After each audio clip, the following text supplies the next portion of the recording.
Hi guys, today I want to take a look at this piece of gear, the Worlde Easypad 12.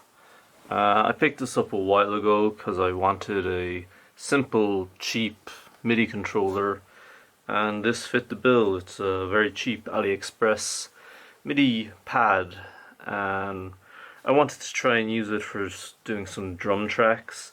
And so I thought I might give it a bit of a review. First impressions, it doesn't look fantastic. There's nothing spectacular about it. It's cheap enough looking plastic.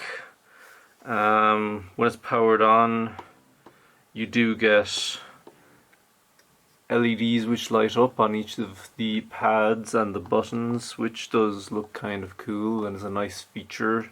You know when you've hit them. As far as the layout, you have 12 pads, one fader, a control section, a way to switch between banks, and then two buttons which apparently do nothing. I've been running this on Reaper, trying to control VSTs with it, and thus far I've not managed to get the control buttons to work with Reaper, but the pads work perfectly.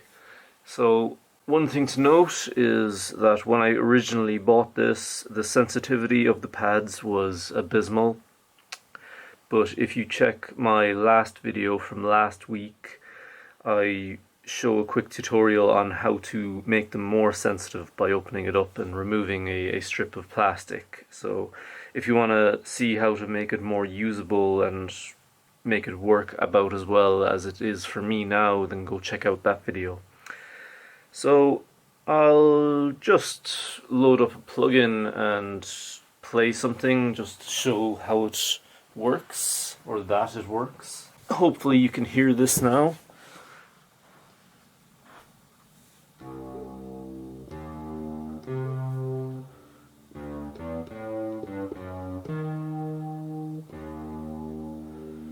So this is currently with, it's actually a Cakewalk plugin, DX1 Cakewalk. I'm not really sure what the name of it is meant to be. TTS1 maybe? I'm not sure. Anyway, it's just a kind of a synth. Actually, it's more of a sample player, I think. I haven't really looked at it properly, but here's just a basic lead sound. And the fader, I'm sure, can be assigned to something if you want. I haven't bothered trying yet, and as I said, the control buttons don't seem to do anything, but the actual pads are quite good now.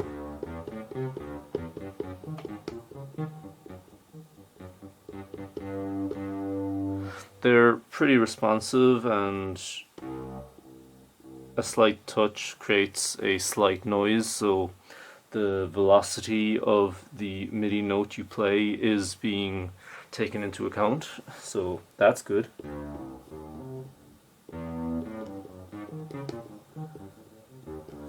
But I mainly bought this for percussion because I have a MIDI keyboard for playing actual leads and stuff on. So I'm just going to load up Easy Drummer and give a quick run through of using it as an actual drum kit or a drum controller.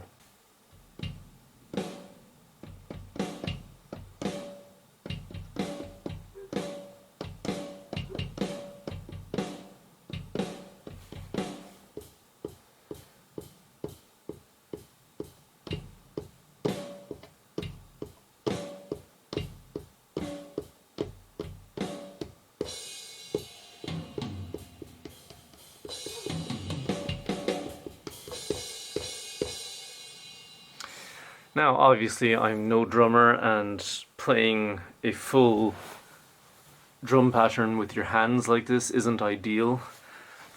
When I would be using it, I'd probably be recording one or two drums at a time, like maybe just do the kick and the snare on one track, then go over it and add in hi-hats and cymbals or whatever. But yeah, you can see how it does the job.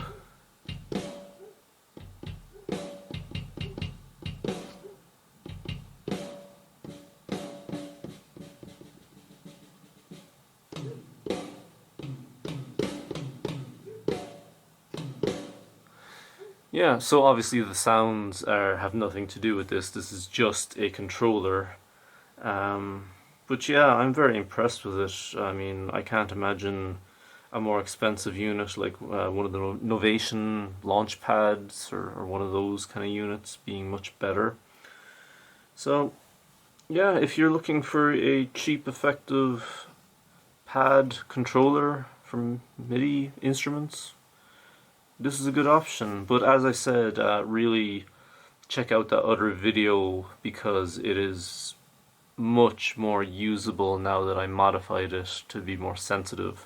Before it was a case where I'd have to really like hit the pads in order to make it register a drum hit or a MIDI event in the DAW. But now it seems to be working fine and it's very usable. I can actually keep in time and play around with it. So, thanks for watching. Please like and subscribe and check back next time. Thanks.